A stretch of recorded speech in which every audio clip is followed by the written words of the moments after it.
یو رائټر دی که نه د اردو یو رائټر دی اشفاق احمد نوم دی د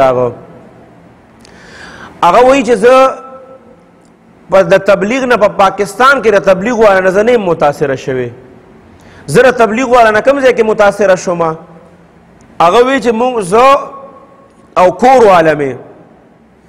مونږ تلي وو انګلینډ ته او د چکر دپاره بهر ووتو په یو پارک کې مونږ ناست وو دی کې چې ما وکتل د یو طرف نه د اذان اواز راته ما چې وکتل نو داسې شپږ اته کسان وو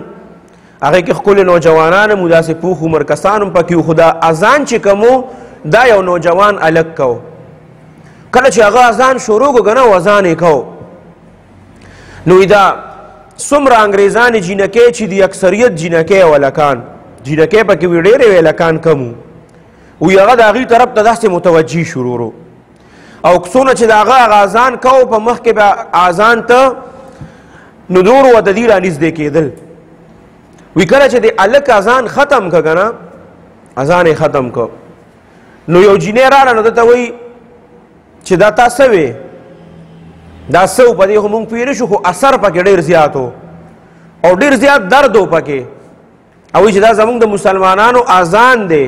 مونږ چې کله عبادت ته یو بل راغواړو مسلمانان نو مونږ دا اذان کوو 5 وخته او وایي چې ناشنا تاسو عبادت کوئ نن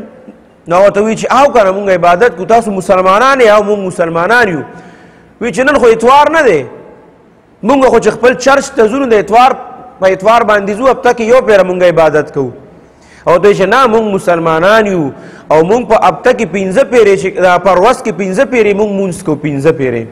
هفتوار مونږ نه کوو خپل عبادت مونږ د ورځې 15 مونځونه کوو د الله حکم دی مونږ ته او یو دا خو ډېر زیات نه دي نو مسلمان ورته وایي هغه هلک اشفاق احمد رائټر چې کوم دی هغه وایي زه اوس دا ټول د هغې هغه ګفتګو چې ده دا زه اورمه هغه ورته وایي چې نه کله چې ستا په زړه کې لذت پیدا شي الله سره محبت پیدا شي بیا به تا ته دا 15 کم ښکاري بیا زمونږ مسلمانان د الله د مینې او د محبت د وجې نه هغه بیا نور نوافل کوي نور د شپې منځونه کوي د ورځې منځونه کوي د دې نه زیات کوي بیا دا اسلام خو ډېر عجیبه دین دی بس هغه وایي پتلو کې ورته وایي چې زه بس تا سره چې کومه زما ګفتګو شوه دا ډېره بهترینه ګفتګو وه هغه جینۍ ورته لاس ور مخکې کي لاس ورسره میلاوي دا هلک ته نه لاس داسې کي چې نه موږ مسلمانان چې دی هغه پردو جینکو سره لاس نه میلاو تاسو پردو جینکو سره لاس نه میلاوه وایي نه نو تاسو دومره لکه وایي جاهله نه مونږ وایي جاهله نه یو مونږ چې الله د کومو زنانو سره لاس میلاول یا هغې ته کتل جایز کړي دي هغې سره مونږ لاس هم میلاوو او هغې سره مونږ لیدل کتل هم کوو هغه زمونږ مور ده زمونږ خور ده زمونږ تروریانې دي او کومه چې دا زمونږ کور والا زمونږ اکثریت حقوق چې کوم دي د هغې دپاره دي مونږ دا کوم مونږ چې یو زمونږ دا بدن دا د هغې امانت دی مونږ سره مونږ په دې کې خیانت نشو کولی زه تا سره لاس نشم میلاولی دا زما د کور والا امانت دی دا لاس زه صرف خپل کور والا سره میلاولی شم وی هغه جینۍ چې کومه وه اشفاق احمد وی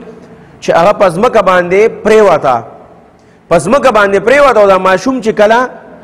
د ده نه څه واخلې او یا دې څه پسې جاړي او دا لتې ټکوي وي هغه جینۍ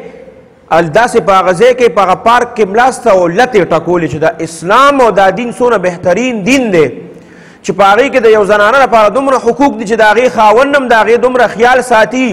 چې هغه پردی زنانه سره لاس هم نه میلاوي او هغې ته ګوري هم نه دا دونه بهترین او عجیبه دین دی بس